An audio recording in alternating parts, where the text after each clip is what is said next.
right, welcome to Your Time, Your Money, the show where your time is just as important as your money, and we know that. We want to bring some value and education to you today. We're excited today. We have a guest speaker today, and we're very excited every time we have guest speakers in, but today especially so because I know this gentleman personally, and he's a great human being, does a lot for the community. This is Paul Harding with Martin Harding Mazzotti. So, we're going to get in today's session, which is titled Personal Injury Law, and really all the nuances of what you want to know in and out. So welcome, Matt. Hey, Mark, how you doing? And the Harding master is here. I'm so excited.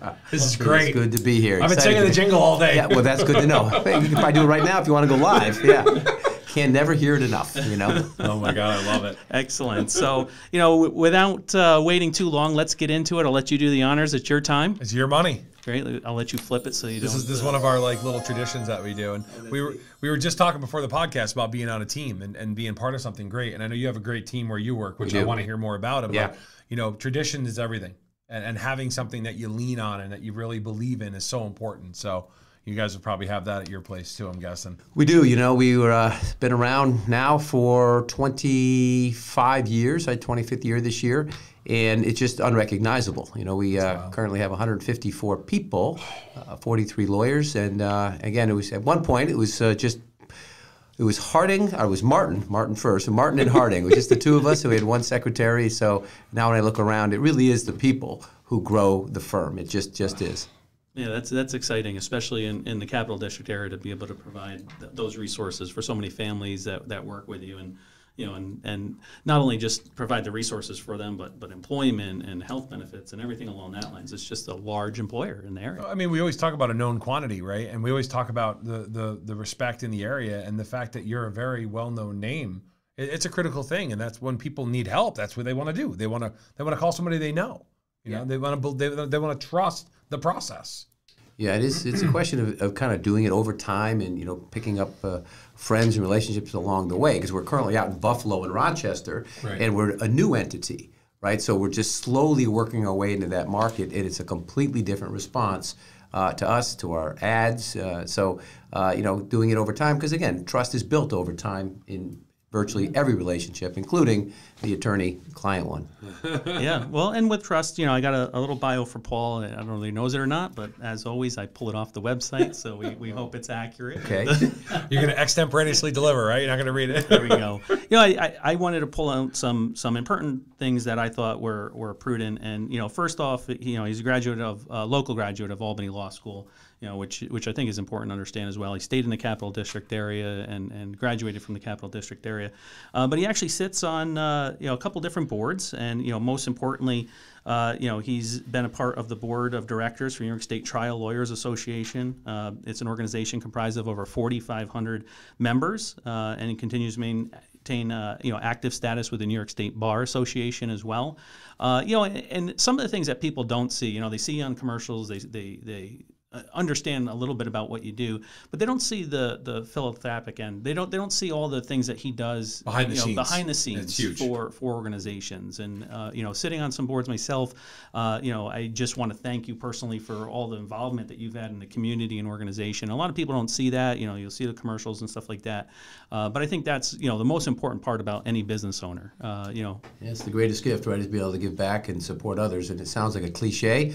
So if you're banging your own drum, everyone wonders what the motivation is. But I appreciate you saying that. But the gift is always to the giver, right? It's always it's just that relationship that's symbiotic. But also, I think I've far more enjoy giving than the times that I've been in need and needed it from people. Yeah, so, I think the important part is that other people sing your praises, right? And that's what intrigued me to you as a friend, is that you're very modest with that, and I think that's a very important thing to have in a relationship. So, with that being said, let's delve into it a little bit. I think from our listener standpoint, I think everybody can fall into personal injury law at any period of time, right? Yeah. Because it's the what if, it's the accident type of insurance, right? It's the accident type of law.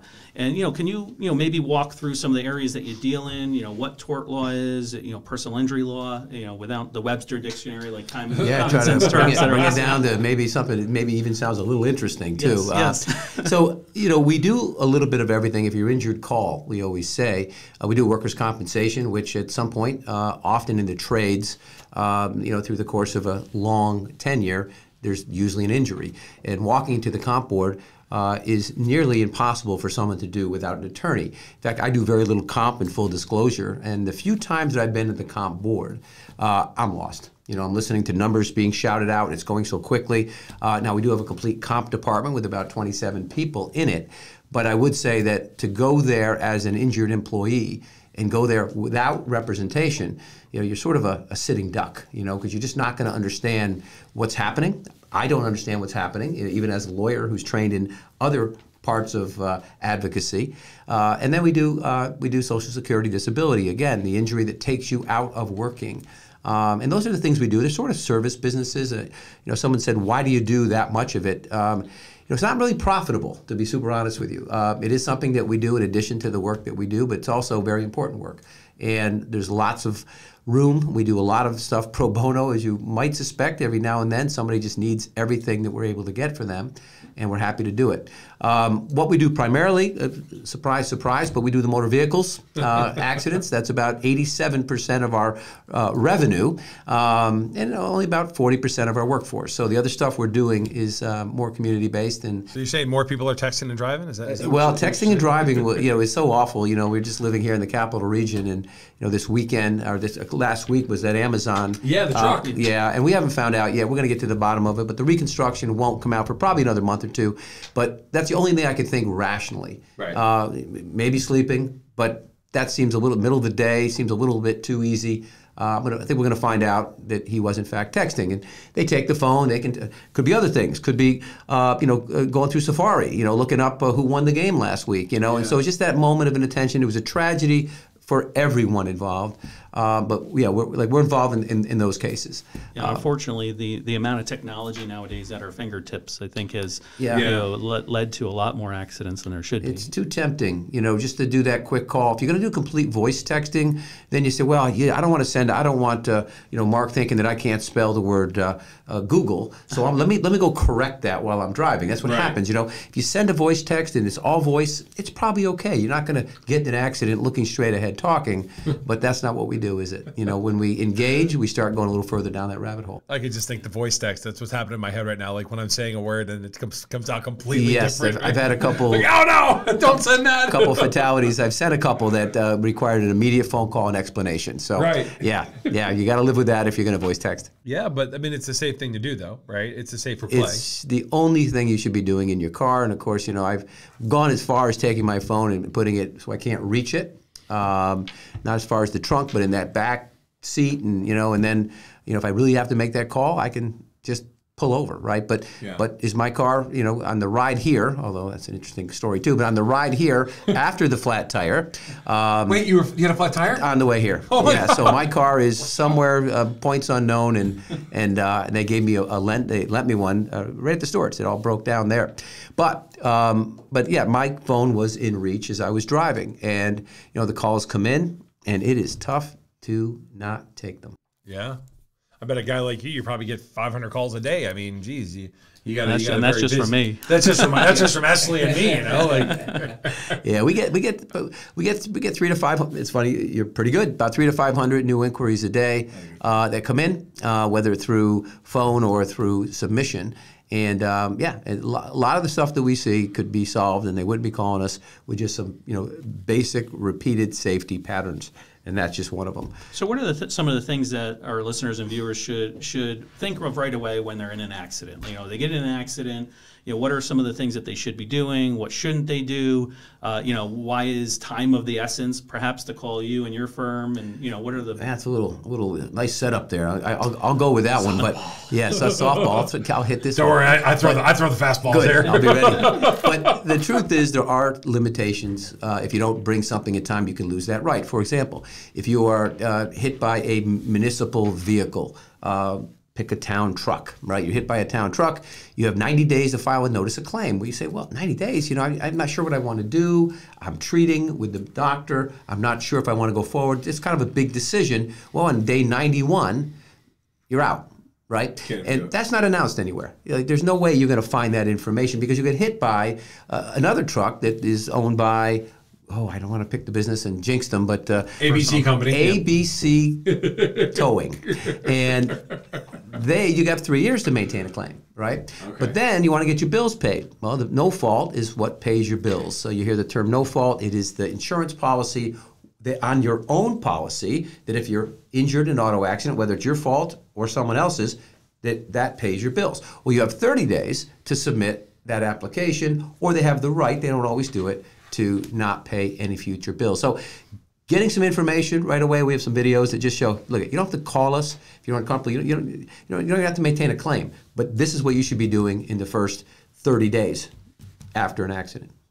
Yeah, I think a lot of people don't even take the time to read their own policy. We were chatting a little bit before the show about how a lot of times people look for cheap insurance and they don't realize that their coverage limits are adjusted, that they don't have enough of, either a liability part of the contract or anything along that You guys probably see that too, but we see the same thing on TV, life insurance on TV. Hey, buy this term insurance, or here's a select quote for you and it's better, right? Because it's cheaper. Is that always the case? Yeah. So what happens is you get what you pay for in life, right? So if you are in a situation where you are constantly now, granted, sometimes you're in an economic situation where that makes the difference. Just recognize you're running a risk, right? The insurance company may not be there tomorrow, right? They may be an out-of-state life insurance that's not protected under New York State law if they don't pay the claim or they go belly up. Yeah. So ultimately, it's like anything in life. Once something happens, you really wish you had stocked up on the thing that you need, right? And such is the case with insurance, often is the case virtually every day with your auto or homeowner's policy. Whether you're a plaintiff or a defendant, you just wish you had more. So is it better for a person to reach out to their insurance company first and then reach out to a firm? But, if they're injured, I would assume that you want to, if you're going to be filing a claim against the insurance, that you... Well, you reach out to your own insurance policy, right? That's okay. You reach out to your own carrier. But when the other carrier calls you from the other auto... The other guy? Yeah, they're friendly and they're nice people. I know a bunch of them, but their job isn't they're not the United Way. They're not there to provide you with something. They're there to take information from you. They're calling for themselves, not to aid you. And there's some common sense. I think most people kind of get it when the insurance company calls them. But it happens. And once you start going down that road, it's pretty easy to forget about it because they're usually pretty friendly. They ask if you have a dog and what your dog's name is, and they have a dog, and all of a sudden you think you got a friend there, and then all of a sudden they record you, and that could be the recording that just affects the value of a future claim. Right. What's the typical time frame, from when a client calls in to your firm? And I'm leading this answer a little bit because we have a personal experience here. But at your firm, a client calls in. What should be the expectation of a new person calling into your firm? Like what should they be discussing? When should they get a call back, or what should they provide to you to be ready for that type of claim? Yeah, very kind of case specific. But generally, when you contact a firm, you should be treated very well. You should feel very much like you found a home and you've got answers and you've got people that are going to support you through something. But I would also say that if you are, in crisis versus not in crisis, we get calls of the worst kind. We catch people at their very lowest, and we go just far beyond what anybody would do, just in terms of bringing a legal claim. Right? They become, what do you need? You need somebody picked up at the hospital. You need food. You need us to go to Price Shop for you. We do it. And so, but again, someone who's calling who's not less in crisis, it tends to just follow just a system. Oddly enough, we've had a personal experience with you guys. We have, we were at the field ceremony at South Colony for Mike Ambrosio. And it was the night that we donned the new arch. If you drive by Colony football field, you see the new Ambrosio arch. Yep. And that night, my wife was hit. She was hit by an elderly gentleman. And he sideswiped her and almost ripped off the passenger or the driver's side rear door. And literally that night we called you guys. Yep. And For a couple of days, we couldn't get the police report. Your office literally followed up every 30 minutes with the police department. Finally, got us the police report, and they wouldn't even release it to us. So, I mean, talk about like first class. Like I was like, I mean, nothing ever came out of it, but you guys were on point. And that was before I knew it was you. Right? I didn't even know, you didn't even know us. I ended up texting, or your wife. I ended up texting Mark like 2 days later, like, hey, my wife called, Martin Harding and Mazzotti because she got sideswiped. And I didn't know because I didn't put it all together. Yeah. And I was like, oh my God, these guys are awesome. Like, I can't believe it, But you would think that a nominal claim, something simple like that, would just kind of go to the wayside. Yeah. We felt like we were, first class citizens. That's awesome. So there's a lot to say to that. Spread that back to client services department. There's a lot to say to that. About 16 people, 17 people over there. That's what they do, and that's the experience that we'd love everyone to have. I wish everyone had it, but perception's reality. You guys, perceive something, and we try to deliver. The hard part comes when you tell someone that there's not coverage or not enough coverage. Going back to that, that's gonna be brutal. Yep, our conversation often is, well, we won't take a fee because your case is worth, I'll just use round, your case is worth $100,000, and there's a $25,000 coverage. So we don't take a fee. So we're not part of this negative feeling. Two things could have happened. One is the person that hit you could have had more coverage. They didn't, but you could have had some coverage, supplemental underinsured motorist coverage on your own auto. Right. And that you could get $500,000. Not only protects if you injure someone didn't, right, but it then protects you up to $500,000 if they don't have insurance or inadequate, right? So, again, that's news you delivered later in a soft way, like probably never happen to you again, but you may want to consider for the $60 a year. But again, it's usually after. Say that again. I think that's important for our listeners. So what's one of the, say that situation again? So supplemental. Underinsured motorist coverage, it goes by, and that's the acronym. You need that whiteboard zoom out, right? Yeah. And so, but think about just the fact that you're protecting others by getting liability insurance. You can protect yourself up to that amount. Okay. And for a nominal amount of money. Now, the agents don't sell it as much as they should. There's not a great premium on $60. I think that's part of it. I don't know if there's any instruction not to sell it because that is one that does get used a lot. I do find that when the more insurance gets used, the less likely. I just learned something. Yeah, right. The less likely that it gets prompted by not all agents, but some agents. Yeah, so that's important for people to understand. Is maybe call their 800 number with their insurance and ask if it's on. That would be the first route to. But that's like a bugaboo for life insurance, right? Like, do you have benefit access rider or not? Right? And not everyone asks that. Or do you have waiver premium, right? Like, and there's those little things where you might not get that from your current person, but if you have someone in your corner that's asking about this stuff, it's an important find. Yeah. You just found a gold nugget, I mean, it's huge. Sure. Yeah, we definitely want to focus on that. So let's get back into some questions when we come back. But right now we have our community spotlight time, which is always an exciting part of the show. And today we're going to highlight a business up in Troy, Scott and Stackrow and Company, CPAs. They're at 314 Hoosick Street in Troy, New York, 12180. Phone number is 518-274-9081. ScottStackrow.com. David's been actually guest on the program prior, but they do all sorts of tax planning, corporate tax planning, business planning, personal planning. Reach out to them if you have any type of tax need. If you're looking at switching or even acquiring a new CPA, I would recommend that you go check them out up on Hoosick Street. So once again, Scott Stackrow and Company, CPAs up on Hoosick Street in Troy, New York. They were fantastic. Yeah, we had a great show with them. We talked about tax planning, and it was right around the beginning of March, so it was very timely, Yeah, timely part of the year for that, which was. But I mean, I feel like this is timely too, though, because as we get into the spring, what are people going to be doing? They're going to be traveling. They're going to be driving, right? So great opportunity as we're talking about this stuff to check in on your auto insurance and make sure you have the right things dialed up. Because as you're driving, gas prices, $19 a gallon, whatever, it's all right. We can afford that. But so getting back to kind of topic, when a client calls in and somebody's calling in and they're seeking your services and stuff, are there some things that they can do, maybe writing notes down or things that's important early on? We give them a diary book. So in there we just say what you remember now you may not remember a year from now. So just keep a diary, keep track. Just save everything. Letters come in, just put them somewhere because it may be something that you're missing that's vital.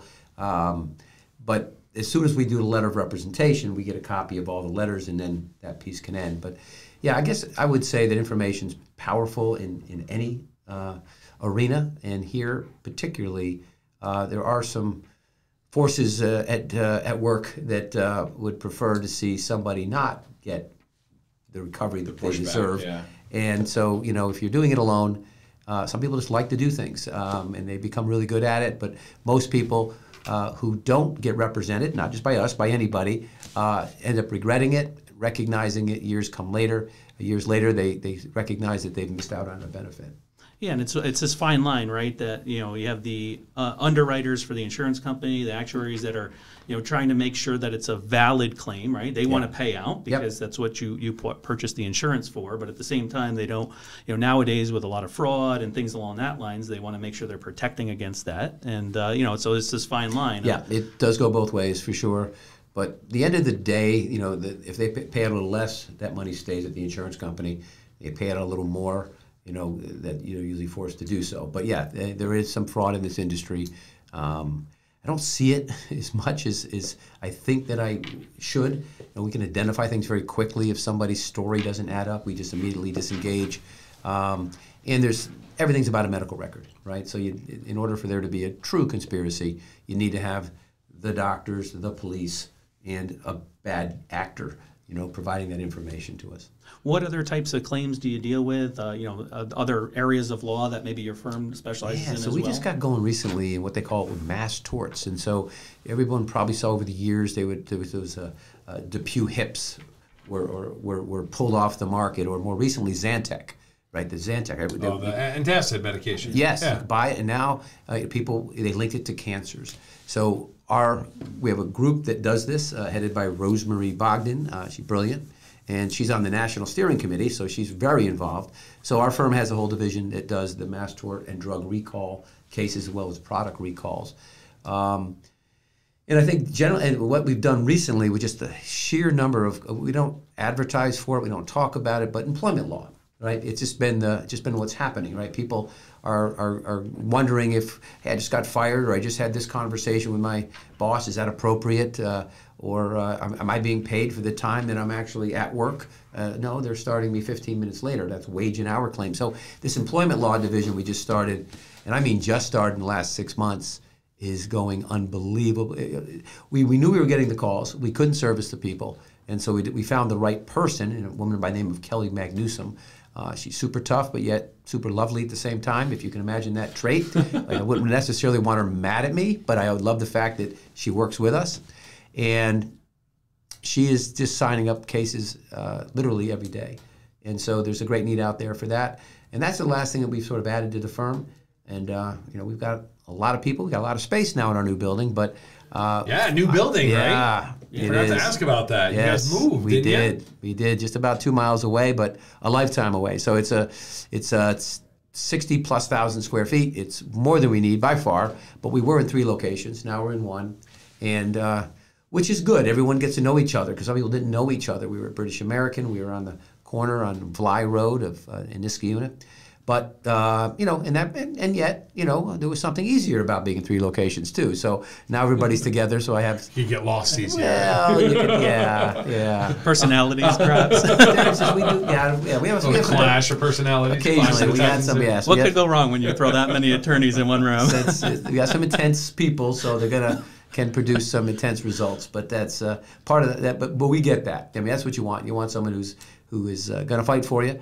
And that's what we've got. Well, that's part of a good team. I know in our team, sometimes we'll go back and forth about the best planning concept for a client, whether it's on a financial plan for income planning or protection planning, and that's what you want. Is you don't want lockstep with everything. Right. You want people. You got to butt heads once in a while. Yeah. You want things that are going to bring ideas. Best result is when you got some people kind of working towards it through what it could appear to be an argument, but is just a healthy debate, we call it. So Yeah, and it's not an argument until someone's bleeding, right? Yeah, I know we've said in other shows, there's a very powerful. Please show up. It's really like I'm on your team. Okay. There's a very powerful thing that happens when you combine a financial advisor, an attorney, and a tax advisor.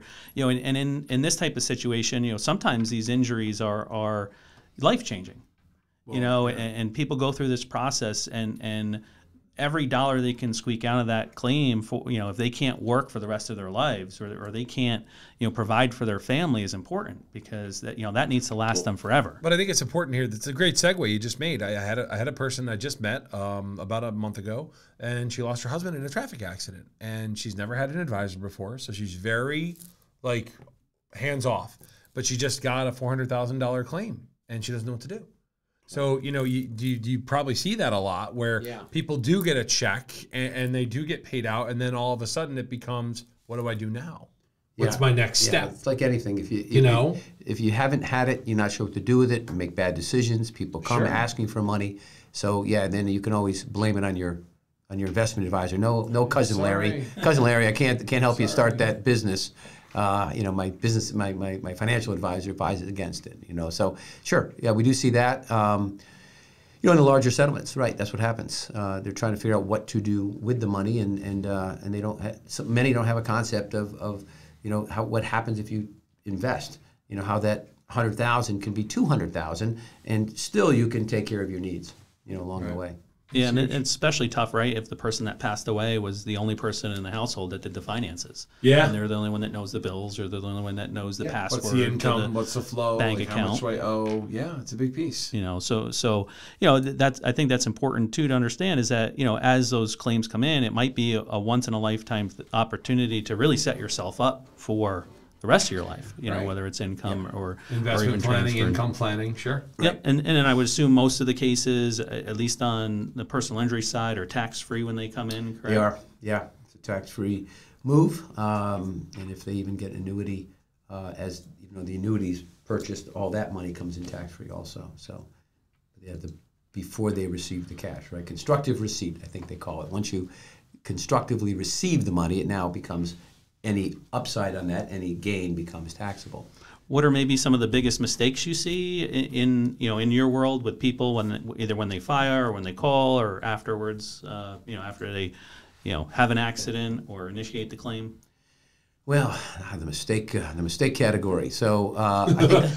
Wait a minute. He's got a very large document. Here it comes. I think there's that group that wants to go back to work so fast that they get disabled the second time, and then everyone points their fingers at the other group and says, no, he was fine when he got back. It's not workers' comp, And so he or she choose to go back too soon, right? And going back at an appropriate time is what we always tell people.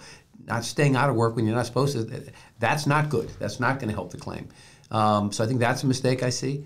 I think when you have people who go on Facebook and just kind of say all kinds of things, and it comes back to haunt them at a pre-trial or a trial at a trial. They're at a Ninja Lab class when they're supposed to be laying down because of a back injury, or just some worse. Well, less of that, but more comments that if read out loud out of context could make you very relatively not someone who someone wants to give money to on a jury, right? So I think the social media, we tell them to kill the social media during the claim.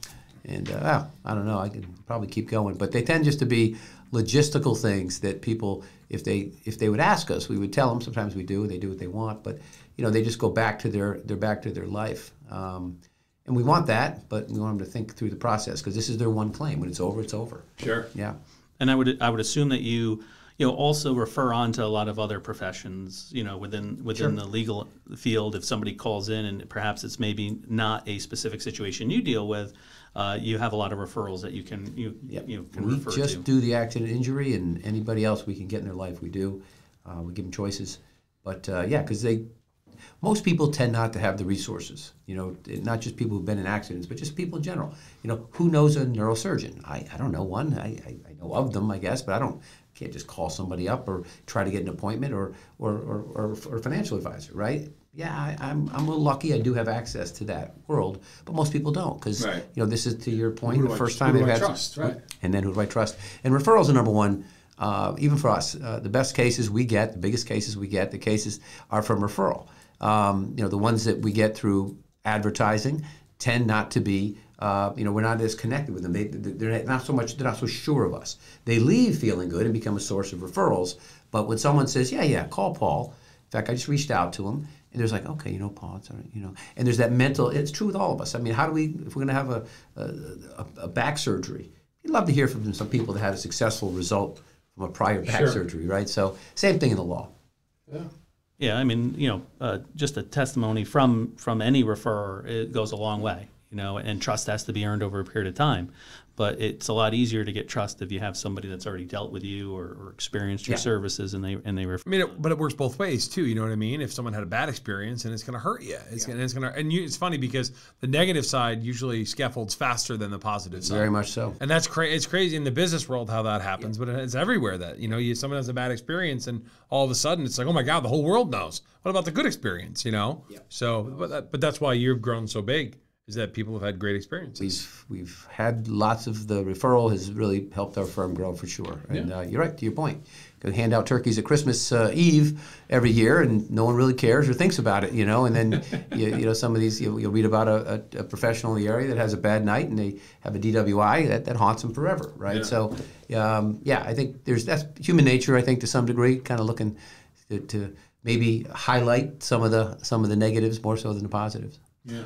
There's a side question. What kind of spurred on or brought about your ride program? You do the ride program. That's a great program. To avoid DUI. We put it out to the firm, and back when we had about 60 people, about half the people we have now, and that was the number one thing they wanted to do. This was 14 years ago. They wanted to do something and give people give them rides home. So we're like, okay, thanks. What do we do with that, right? And then we just created this whole thing where everyone gets home for free on holidays. Taxi companies are a thing of the past, kind of an anachronism. It's like we lived when there were taxis. Your kids will think, wow, you really are old. It's a taxi. Yeah, right? No, they don't know. It's like it's Uber. It's like a payphone. They don't know what a payphone is. Right? Yeah, just hit the button. Yeah, they show up. And so now we're working with Uber, and we're getting Uber codes, and so you now get the code, and you go to the Uber and give them the code. That's on holidays. You do that. Yeah, on big holidays. Including Super Bowl Sunday. Yeah, we do it all the holidays, including that one. That's the last one we brought in. And the Wednesday before Thanksgiving, because that's maddening if you guys can remember that day. What do we say, we're old? Yeah, Well, I barely can, so I figured you guys might be on the edge, But we were college. But that was a crazy night, so we do it that night also. Well, I'm old enough to remember a show called Taxi. Yeah, that's right. Vodka, your favorite. Yeah. Some adults still go silly on Wednesday night before Thanksgiving, and then Thanksgiving's not as fun. So right. Don't do that. Now sleep's so much important, right? Yeah. Who cares about going out? All right. Well, let's get into a little recap, just so we can recap our conversation. Obviously, for those listeners and viewers out there that have policies, they want to review their policies. They want to make sure that the sum is up there. Yeah, that they have that added Check to your sum. it. You want to make sure that if you are hurt in an accident or worker comp or things like that you have legal representation. You always want a professional. How many times do we say if you do something for the first time, you never do it 100% right. So you're working with somebody that has millions and thousands of different cases under their belt and experience through their practice. So you want to go to somebody professional as well. In addition to that, you want to make sure that even if you don't know whether or not it's a valid claim, that you still call, right? You should still call. They'll let you know whether they can work with you or not. What does it hurt to call and check? Yep. Right. Exactly. Just ask. Yeah. And that's half the battle. So, moving forward, we do a part that's called Minute by Minute, and this is just kind of where we break the walls down a little bit. And I guess I have a question for you because you've been in the Capital District your whole life. Mm-hmm. What are maybe some of the changes you've seen in the Capital District that's through growth, positive experiences in the area, whether it's with nonprofits or whether it's with Albany in general? Yeah, so I grew up here. So I've been here my entire life, and the professional part of my life in the last 30 years, I think what I've seen, and you mentioned the non-for-profits, it feels like for the first 20 years, it was the same group of people that seemed to be involved in these. You go to these fundraisers, you go to these events, and it would be the same bodies. And that started to change, and then COVID got involved, and I'm not sure what's happening now. But it does feel like there is more unity in giving, that there's more choice. Now, when you talk to fundraisers, they say, yeah, but they're smaller givers. And I always say, well, the village is the key, right? You need everyone to support a cause.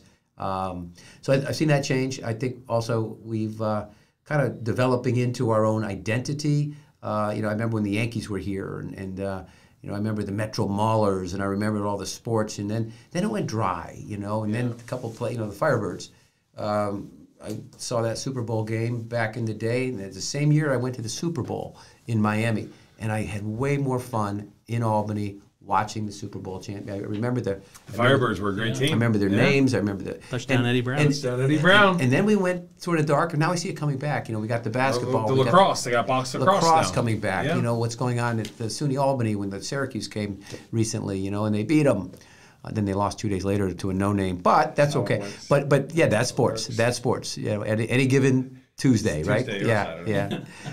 So you know, it feels like, and then you know, we've just seen a lot of the technology development. So I would say we are just on the move in the capital region, and yeah, for a while we wasn't quite sure. I never left. People would say, well, when are you going to retire? When are you going to leave? When are you going to? And I always say, wow, where would I go? And what would I do? You know, this is home. If you look up the word retire, it actually means to give up. So it's like, I'm not going to give up. I'm just going to keep doing it. The old joke, you know, my retirement party and my funeral. Right, yeah. Same day kind of thing. Not giving up. And, well, yeah, just going to keep going. And I just love it here. And then when the weather breaks like now, we're like, whoa, this is amazing. We should be doing this outside, Mark. What the heck? Come on, right. man. We really should have been. We got to set this up. But it could be the same temperature in October, and it's a totally different feel. It is. Yeah, right. 47 in spring, 47 in fall. We're filled with hope now. That's demise. Yeah, that's when days are getting shorter. Well, thank you so much for coming in today. If you want to tell our listeners where they can find you, the easiest way to contact you. Yeah, so Martin Harding and Mazzotti. I'm Paul Harding. We have a phone number that we occasionally put out there and sing. In fact, it might be I was hoping there would be some singing going on. But 1-800-LAW-1010. It really is the number that rings as a general number, and you can get anybody through that number. And you can always just call and ask to speak with me. We don't screen calls, so I just pick up and say hello. And then it's like the old dating game. You come around the corner and, oh, it's you, right? And that's the way we handle our phone calls at the firm. We're bringing back some old TV shows today. Yeah, you it make has me been. feel young. We've been doing a lot of this stuff. Great. Right, yeah. Excellent. We got this kid with us here today. And as always, you can find the Esley Group at 43 British American Boulevard in Latham, New York, 12110, 800-222-3202. And it's yourtimeyourmoney.net, and that's .net for your net worth. So thank you so much for joining us today, and have a great day.